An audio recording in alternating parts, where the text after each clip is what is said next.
Este es Antropodcast Latam, el podcast de la antropología prospectiva en Latinoamérica. Noticias, historias, personajes, análisis. Antropodcast Latam.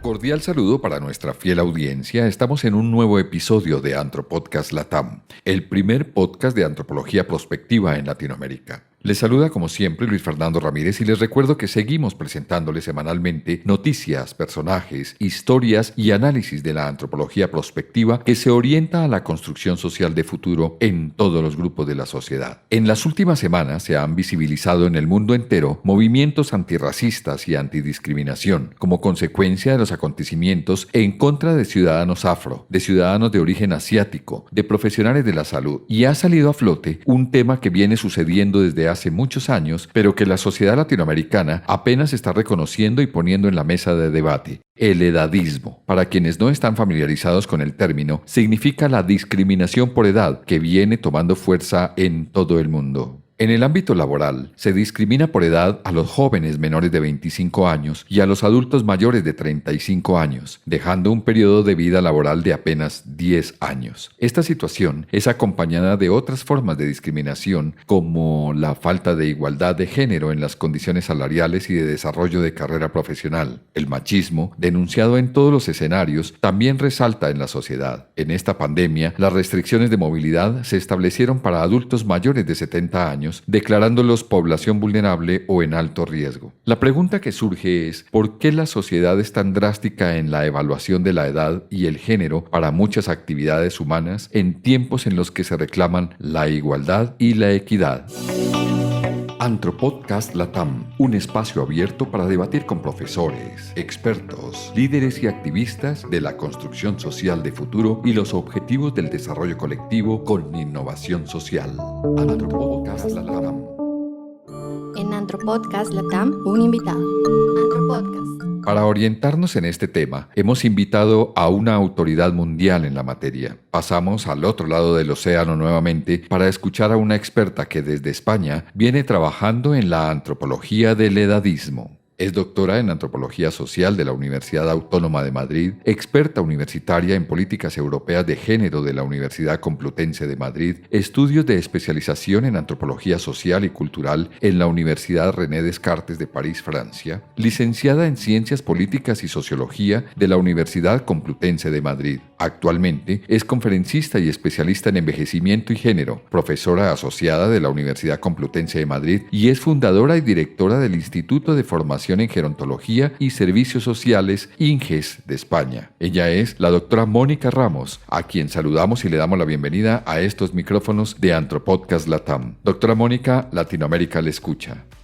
Buenas tardes, es maravilloso poder estar con vosotros y encantada de que hayáis pensado que yo podía aportar algo en este Antropodcast, porque me parece maravilloso que se pueda hablar de antropología y que se le dé difusión a la antropología, que creo que es una ciencia y una disciplina que nos ayuda muchísimo a entender el mundo y a entendernos a nosotros mismos. Así que os agradezco muchísimo que me hayáis invitado. Bueno, pues bienvenida. Toda una autoridad en la antropología del edadismo. Pero como lo decíamos en la presentación, este concepto es poco conocido en Latinoamérica. Le pediría que arrancáramos por ahí, doctora. ¿Qué es eso de la antropología del edadismo? Bueno, la verdad es que no solamente es poco conocido en Latinoamérica, es poco conocido también aquí, en España y en parte del mundo. Es decir, no se habla de edadismo, que en definitiva es la discriminación por motivos de edad, y es algo, fijaros que en el diccionario de la Real Academia Española no aparece ese concepto. Por lo tanto, ni siquiera está introducido como un concepto porque realmente no se utiliza de manera corriente y habitual.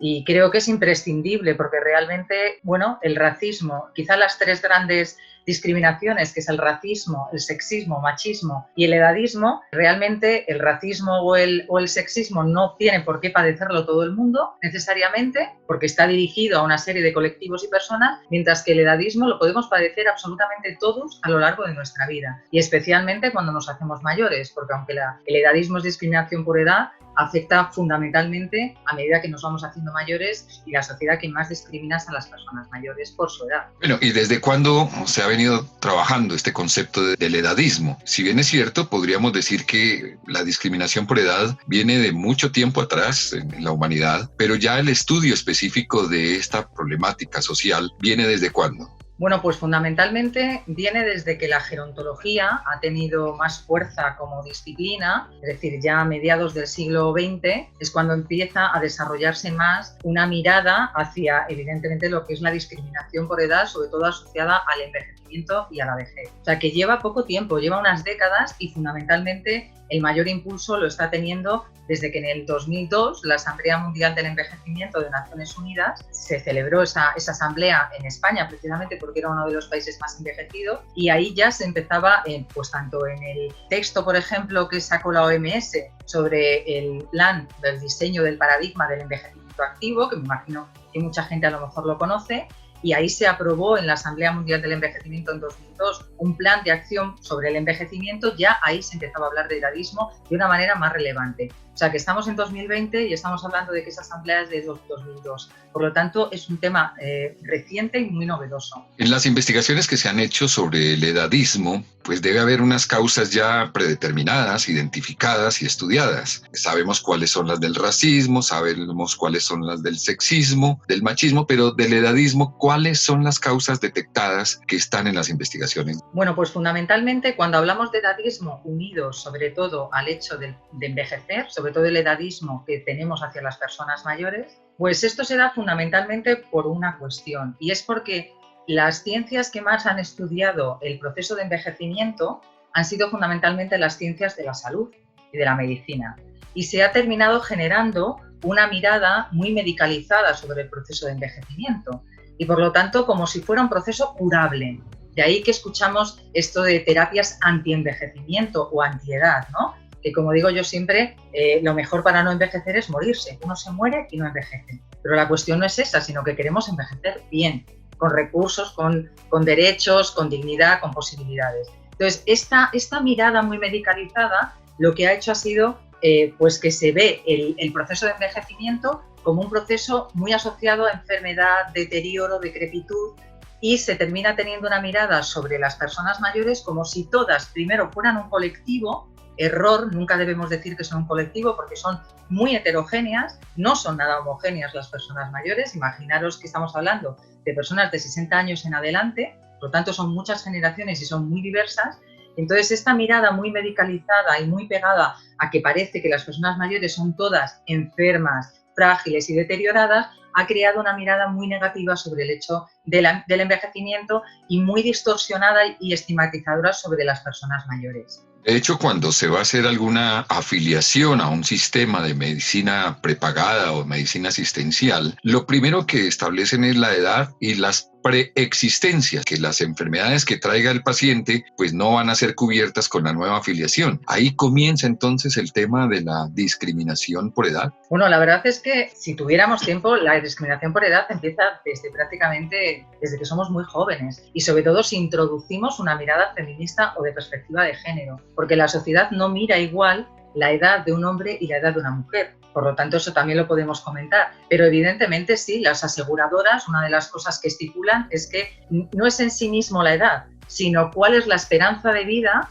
que le queda por vivir a esa persona. Entonces, en función de esa esperanza de vida y de las variables que se entienden de las patologías previas, pues los seguros se arriesgan o no a asegurar a determinadas personas porque posiblemente pues a lo mejor piensan que una persona con una esperanza de vida pero con patologías va a tener muchas enfermedades y va a ser muy costoso para el seguro, por lo tanto se le va a cobrar más, ¿no? Pero ya lo vivimos, por ejemplo, también cuando te sacas el carnet de conducir y aseguras un coche. A los jóvenes se les cobra un seguro mayor que a medida que vas teniendo más edad y vas demostrando que tienes experiencia y que has tenido pocos accidentes. O sea que la edad depende de para qué y cómo, a veces se utiliza negativamente también para los jóvenes, ¿no? El tema de la discriminación por edad también en los jóvenes. Lo estamos viendo también en Latinoamérica en el tema laboral específicamente, y es que un joven antes de los 25 años difícilmente va a poder ingresar a un cargo laboral, o porque no tiene experiencia o porque no tiene la suficiente formación, y hay una serie de elementos adicionales que le impiden iniciar su vida laboral, y también hay discriminación en ese sentido. El edadismo se aplica tanto a jóvenes como a personas adultas después de los 60 años. Yo te diría que incluso una de las cosas que yo siempre planteo es que realmente vivimos en sociedades muy adultocéntricas, en donde despreciamos bastante la juventud y la vejez, o a las personas jóvenes y a las personas mayores. No sé qué pasará en Colombia, pero en España se pregunta muy poco, vemos muy poco en medios de comunicación, escuchamos muy poco la voz de las personas jóvenes o de las personas mayores, si no es porque se les pregunta con cosas muy concretas sobre su edad. Como si las personas jóvenes o las personas mayores no pudieran aportar nada o no pudieran opinar sobre otras cosas que no tuvieran nada que ver con ellos mismos, con la edad que tienen. Entonces yo creo que vivimos una sociedad muy adultocéntrica. Y fíjate, te voy a decir simplemente una cosa. No sé si sucede en Colombia, pero en España a las personas mayores, aquí hay una enorme tendencia a decirle nuestros mayores, ¿no? Con una infantilización, porque aquí solamente decimos nuestros niños y niñas y nuestros mayores. Y en cambio, cuando queremos hablar de los adultos, no decimos nuestros adultos, decimos la sociedad, ¿no? Porque la sociedad, ese conjunto de personas que tienen derechos económicos, laborales, civiles, políticos, es la sociedad. Y luego los niños y las personas mayores parece que no tienen. Y también a los jóvenes no les damos valor. Evidentemente, en la entrada en el trabajo, por supuestísimo. Es decir, les cuesta muchísimo poder entrar en un trabajo, igual que luego también a las personas de 50 y tantos años tampoco les damos un valor y pronto las retiramos del trabajo, ¿no? Eso quiere decir entonces que la edad productiva, desde el punto de vista económico y laboral, se limita únicamente a la edad de 25 a 35 años, según las estadísticas y lo que han mostrado los últimos foros sobre discriminación por edad. Sí, evidentemente. Hombre, yo lo alargaría un poco más. Yo creo que realmente los 25 años, desde luego aquí en España no se ve como una edad productiva, ya te lo puedo asegurar. Que realmente aquí, de hecho, se entiende que una persona joven lo es hasta los 30 años como poco, entonces se espera que una persona pueda empezar a ser productiva para la sociedad, es decir, que revierta en la sociedad a todo lo que la sociedad ha invertido en esas personas, pues en su educación, en su formación, a partir de los 30 y tantos años hasta los 50 y tantos años, porque luego vemos muchísimas empresas que despiden a personas precisamente cuando están en la plenitud de su experiencia, madurez, que pueden ser los 50 y tantos años. Por lo tanto, en realidad se le da un margen de productividad muy pequeño, muy pequeño. Finalmente, en las empresas, y estamos hablando específicamente del tema de la productividad laboral, también se ha visto un bullying y un matoneo, una agresión hacia los adultos al interior de las organizaciones. Se planteaba en un foro reciente que hay discriminación al interior de la organización para las personas mayores. No se les invita a los procesos de capacitación, no se les invita a los procesos o reuniones de planeación estratégica porque consideran que no pueden aportar absolutamente nada y los jóvenes, de alguna manera, en su competencia por sobresalir al interior de una organización, pues terminan siendo agresivos y discriminatorios, en algunos casos sin querer y en otros casos con intención. Bueno, evidentemente, porque quizá lo que no se tiende es a un trabajo intergeneracional dentro de la empresa, que yo creo que sería absolutamente magnífico para todas las empresas que realmente gestionaran trabajo intergeneracional, porque cada generación posiblemente ha aprendido cosas distintas y una persona que lleva ya muchos años en una empresa tiene un conocimiento adquirido de esa empresa que no tiene una persona joven que puede llegar con una capacitación muy alta en formación académica, pero a lo mejor no llega con una capacitación tan alta en el conocimiento de la empresa o de la marca o lo que sea.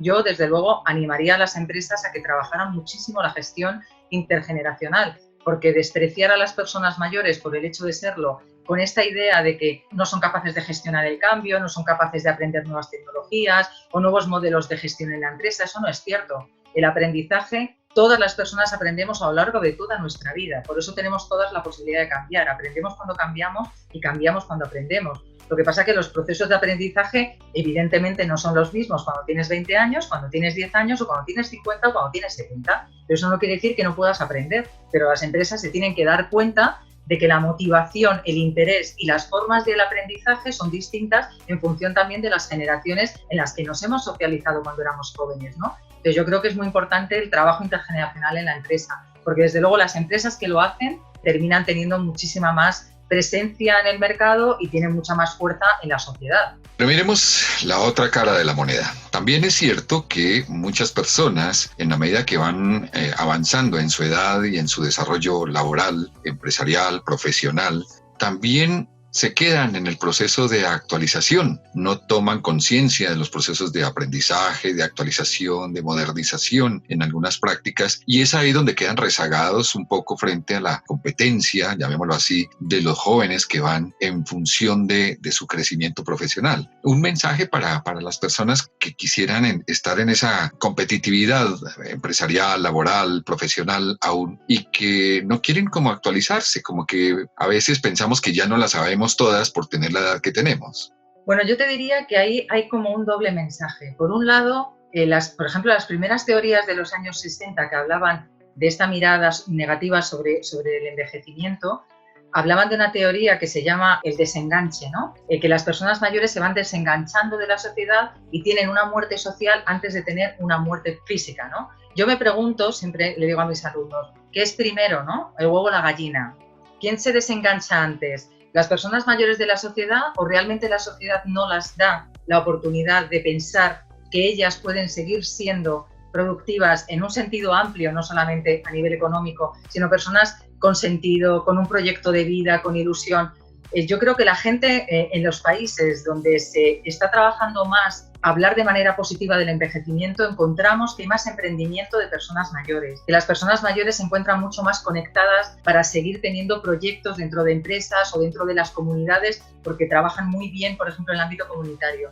Pero cuando vivimos en sociedades que las desprecia, que las fragiliza, que las infantiliza, pues también es de entender que muchas personas mayores digan, pues mira, yo ya lo tengo todo hecho, ya no me apetece tener que seguir peleando, luchando, cambiando.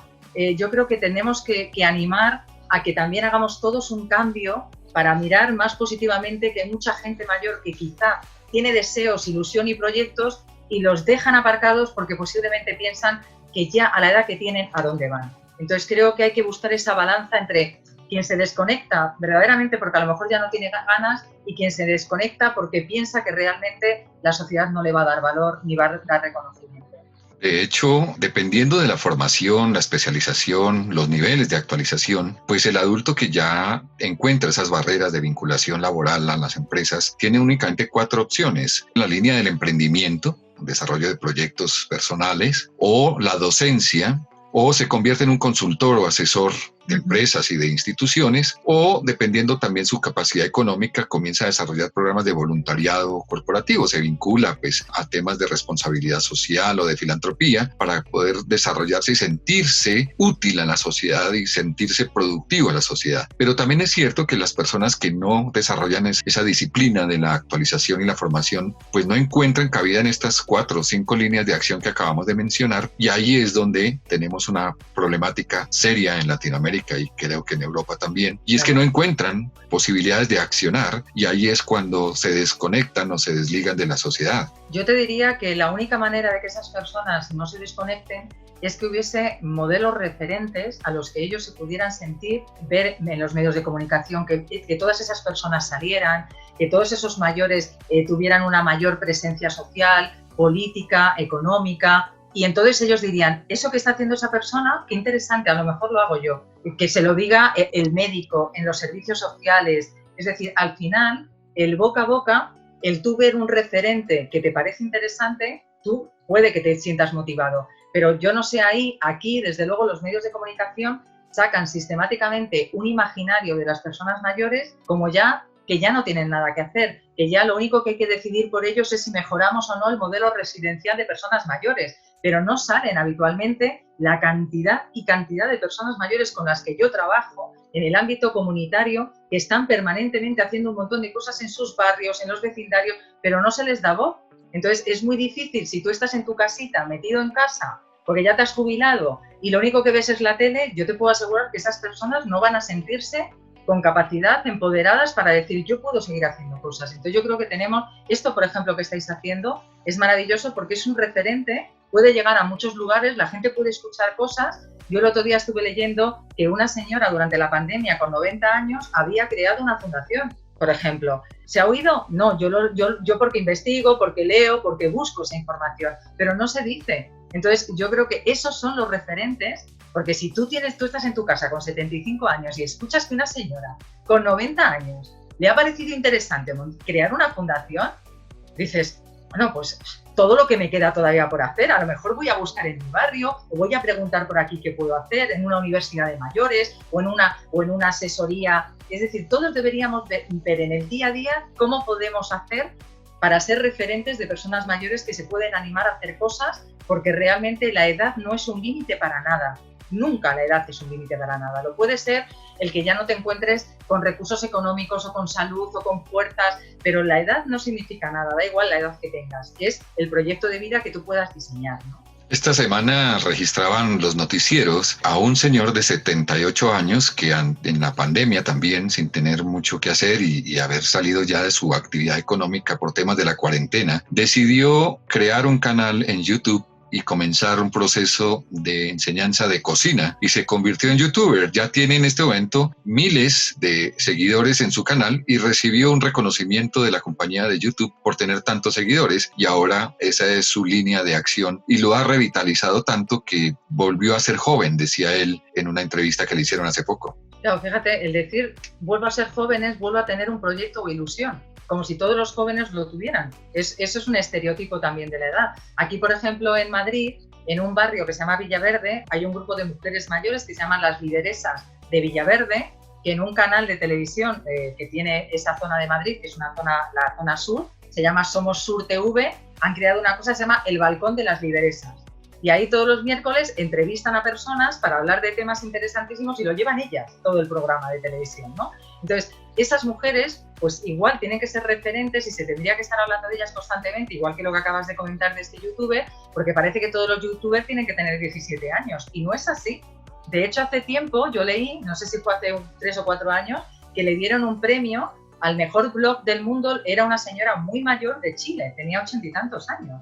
Entonces, esas son las personas que en el fondo, no solamente para otras personas mayores, sino para cualquier edad, serían un referente de decir, oye, eso quiere decir que a lo largo de mi vida puedo seguir haciendo muchas cosas aunque no las haga ahora. A lo mejor ahora no voy a hacer esto porque estoy en otras cosas, pero sé que en un futuro eso que está haciendo esas señoras me parece interesantísimo. Entonces yo creo que hay que darle muchísima voz a todos esos referentes, como tú dices. ¿Qué hacemos para los que no hacen nada? Pues tienen que buscar referentes para que les parezca motivador e ilusionante proyectos que a lo mejor no va a ser lo mismo que hace ese youtuber con la cocina, pero a lo mejor sabe hacer maravillosamente bien muebles o cestas o cuentacuentos, ¿eh? Y entonces al final pues dices, algo que yo sé hacer le puede ayudar a otras personas, ¿no?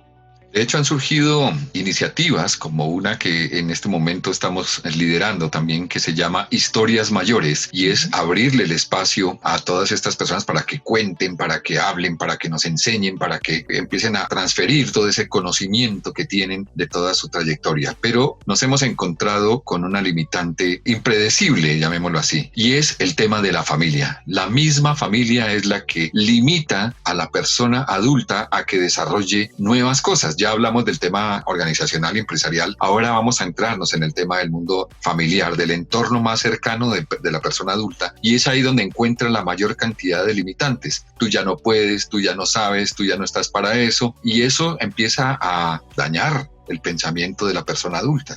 Totalmente, me encanta que lo plantees porque realmente eso pasa ahí y pasa aquí. Es decir, yo me encuentro permanentemente, yo trabajo con muchísimos colectivos de mujeres mayores sobre todo, y me dicen, no sabes lo que sufro cuando mi familia me dice lo que tengo o no tengo que hacer, lo que puedo o no puedo hacer, con quién lo puedo hacer, en dónde lo puedo hacer. Dice, llega un momento en el que no les cuento nada a mis hijos y mis hijas para que me dejen en paz. Entonces, eso es muy duro, pero lo que está representando es este imaginario negativo que yo os decía que tiene la sociedad hacia las personas mayores, que las fragilizamos, las infantilizamos, decidimos por ellas, porque en el fondo el decir nuestros mayores o el quitarles valor es decir, eres mío, ¿no? Y como eres mío yo voy a decidir por ti, como político, como familia, como institución, y no hay que decidir por las personas mayores, hay que dejarlas que tomen decisiones, porque a veces las decisiones son tremendamente importantes para ellas, pues como seguir formándose, cambiar de ciudad, cambiar de casa, empezar una relación de pareja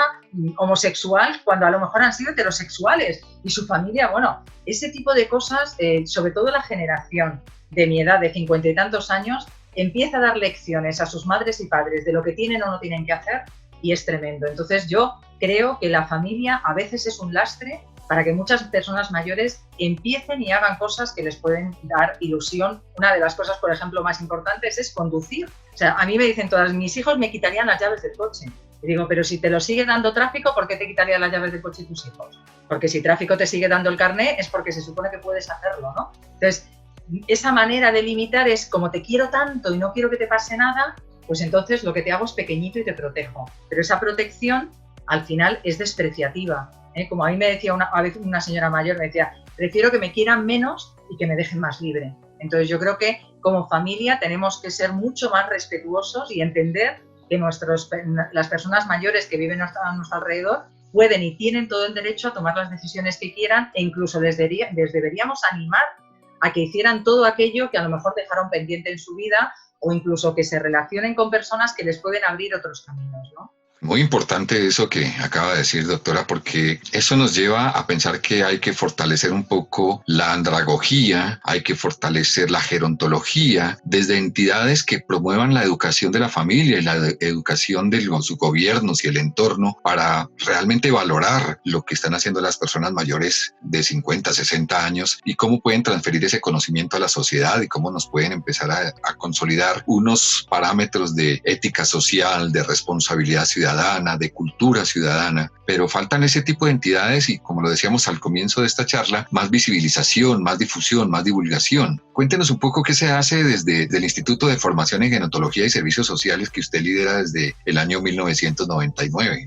Pues lo que intentamos hacer es llegar a todas partes, a todos los sitios que podamos, el tejido social, empresarial, a las administraciones públicas, precisamente para transmitir esta idea de que una cosa, tenemos que trabajar de manera intergeneracional porque todas las generaciones vivimos juntas y es la única manera de potenciar verdaderamente el deseo de envejecer, porque si despreciamos a las personas mayores, no nos damos cuenta de que algún día nos van a despreciar a nosotros. Por lo tanto, tenemos que mejorar las relaciones entre todas las personas. Por lo tanto, nosotros trabajamos mucho en el ámbito, sobre todo institucional, de las administraciones públicas, con el diseño de políticas públicas, sobre todo también en instituciones educativas, también para trabajar mucho esta idea de que tenemos que mejorar la manera en la que entendemos el proceso de envejecimiento, porque es un proceso natural de la vida y tenemos que entender que envejecemos también como hemos vivido, por eso es tan importante todos los recursos que podemos ir adquiriendo a lo largo de la vida. Hay que trabajar mucho con una visión de curso vital, que es como trabajamos desde INGES, una mirada de curso vital, para que entendamos que la vejez es una etapa más de la vida y llegamos a ella dependiendo en muchas ocasiones de cómo hemos vivido. Por eso es muy importante trabajar toda esa relación intergeneracional, todo ese curso vital en las empresas, en la administración pública y a nivel también académico y educativo. Yo siempre digo que si habláramos muchísimo más de esto en las escuelas y en las empresas, mejoraría muchísimo la manera en la que entendemos el envejecimiento como algo natural y no como algo patológico y como algo deseado, y que nos daría una oportunidad de pensar, como me dicen muchas veces, cuando después de dar cursos me dicen muchas veces, si esto nos lo hubieran dicho antes, hubiéramos mejorado la manera en la que creábamos un tejido, por ejemplo, dentro de nuestra empresa, en cuestión de las edades, o la manera en la que cada uno se ve a sí mismo a manera, según va envejeciendo, ¿no? O sea, que yo creo que eso es lo más importante y cómo nosotros trabajamos.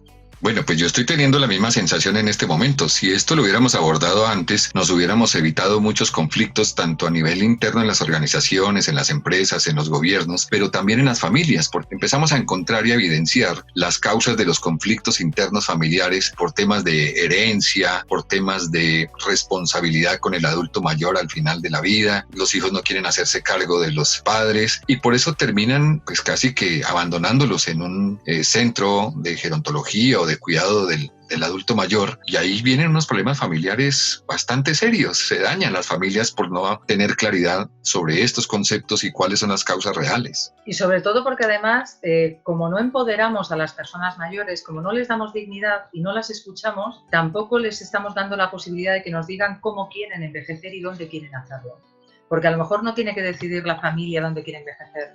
Si tuviéramos mucho más en los medios de comunicación la cantidad de posibilidades que hay de crear pisos tutelados, cohousing o viviendas colaborativas, si tuviéramos una mirada mucho más heterogénea y amplia, no solamente sobre los espacios de las residencias de personas mayores, e incluso sobre esos espacios intentar ver cómo se pueden mejorar y cómo ahí las personas pueden verdaderamente vivir esa etapa de su vida con mucha más dignidad, pues yo creo que todo esto cambiaría, pero seguimos teniendo una mirada en la que parece que el resto de la sociedad, una vez que te haces mayor, es quien tiene que tomar las decisiones por ti. Y eso es un grave error. Y al final también las personas mayores terminan diciendo, bueno, que decidan mis hijos porque son ellos los que saben, ¿no?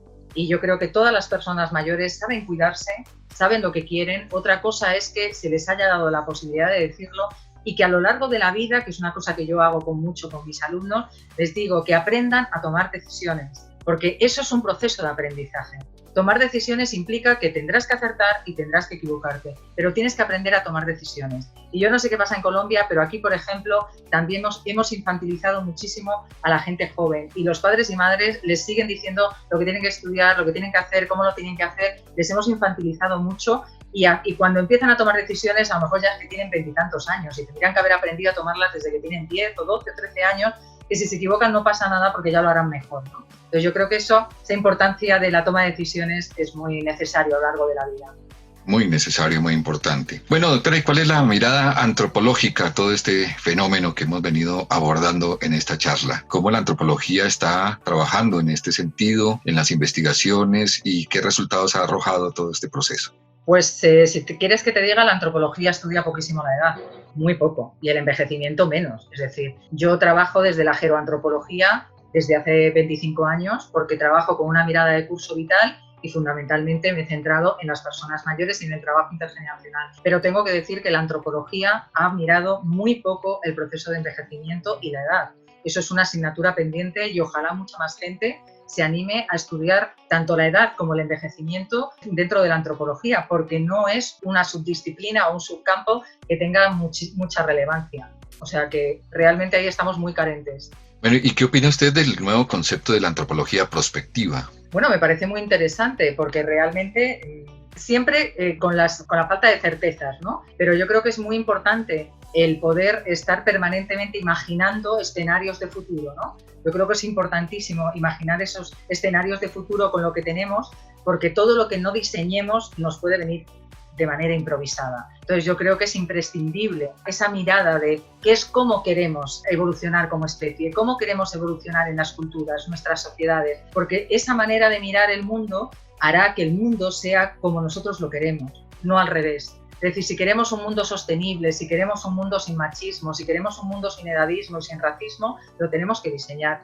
Entonces, yo creo que es una asignatura pendiente la que tenemos como especie de atrevernos más a diseñar esos escenarios de futuro como los queremos. Pues doctora Mónica, muchísimas gracias por haber estado con nosotros en este Antropodcast Latam. Debemos trabajar activamente para que podamos llegar a esa edad adulta o a esa vejez con todos nuestros derechos. Y hablando específicamente de derechos, me asalta una inquietud en este momento, pero antes de abordar ese tema, sí quisiera como que lo hiciéramos en un nuevo episodio. Me gustaría invitarla de una vez para nuestro próximo episodio para resolver esta inquietud que le voy a plantear. Cuando hablamos de derechos, además del edadismo, en Latinoamérica específicamente, hablando desde México hasta Argentina, vemos muy marcado el tema del machismo. Entonces, ¿envejecemos igual, hombres y mujeres, en las mismas condiciones? El tema de igualdad y el tema de equidad. Invitada cordialmente para nuestro próximo episodio para abordar este tema específicamente. Bueno, pues yo encantada, pero además, Luis Fernando, te voy a dejar con la miel en los labios, como se suele decir, porque realmente está demostrado que no envejecemos igual hombres y mujeres. No vivimos igual ni la infancia, ni la adolescencia, ni la juventud, ni la madurez, por lo tanto es imposible que vivamos igual la vejez. O sea, que no envejecemos igual hombres y mujeres, y ya lo decía Susan Sontag en los años 70. Así que yo encantada si me invitas a otro podcast para poder hablar de este tema. Nosotros orgullosos de poder contar con su tiempo y su sabiduría en este tema para que en el próximo Antropodcast podamos abordar específicamente el tema de la igualdad y la equidad en términos de edadismo y machismo. Entonces, pues muchísimas gracias, doctora, muy amable por aceptar la invitación. Les invitamos para que no se pierdan el próximo Antropodcast, que también estaremos con la doctora Mónica Ramos hablando de edadismo y machismo. Muchas gracias, doctora. No, muchas gracias a ti, Luis Fernando. Hasta la próxima entonces. En Antropodcast Latam, un invitado. Antropodcast. Este es Antropodcast Latam, el podcast de la antropología prospectiva en Latinoamérica. Noticias, historias, personajes, análisis. Antropodcast Latam.